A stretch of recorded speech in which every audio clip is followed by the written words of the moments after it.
Bon, autre chose. Je peux revenir en un travail en une fenêtre.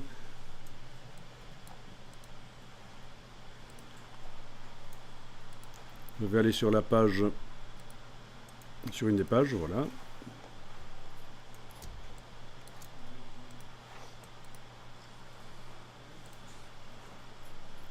Alors vous pouvez créer artificiellement des vides dans la mise en page avec sur le calque des images. Je vais le faire sur le calque des images. Je pourrais faire un calque rien que pour ça, mais ça peut aussi aller sur le calque des images. Donc tout est déverrouillé sauf le calque des images. Les verrous, vous savez comment ça fonctionne dans la palette des calques. Cliquer et glisser, ça les enlève. Ou ça les remet. Clique sur un carré, ça verrouille le calque. Clique, ça le déverrouille.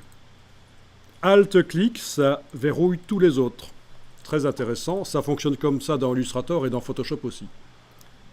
Le Alt-clic, donc il y a deux choses vraiment à retenir ici si vous ne connaissiez pas. Le Alt-clic pour verrouiller tous les autres calques sauf celui-là.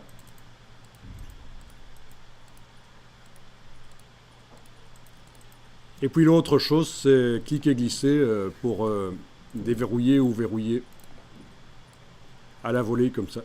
Ok, donc ici je travaille sur le calque image qui est déverrouillé.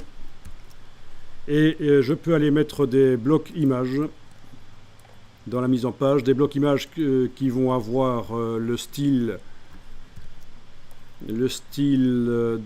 d'objet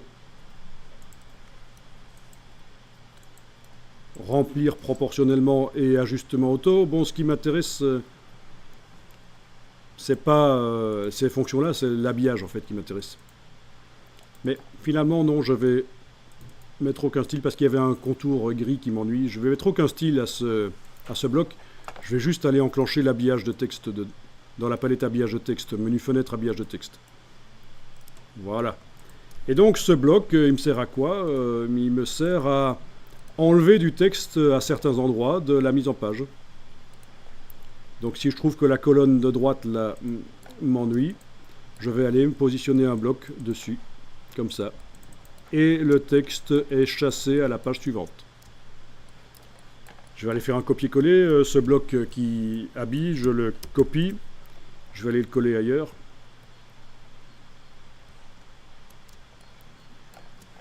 Voilà, je le colle.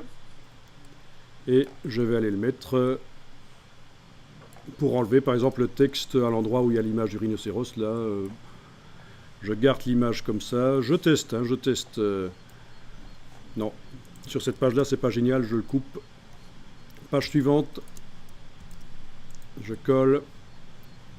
Et voilà.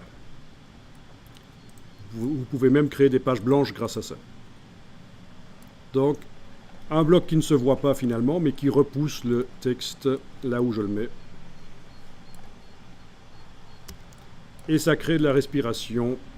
En fait, ça donne une impression de luxe. Quand vous avez du blanc, ça donne l'impression, oui, on avait de la matière, on n'a pas essayé de tout remplir.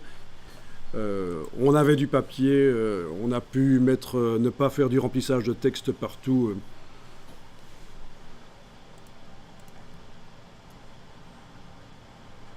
Si vous voulez donner l'impression que l'entreprise dont on parle dans la publication là est solide au niveau financier, ça peut être intéressant de faire ce genre de choses.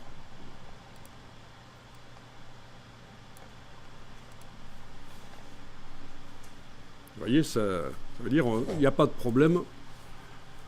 On n'en est pas à essayer de remplir les pages de texte absolument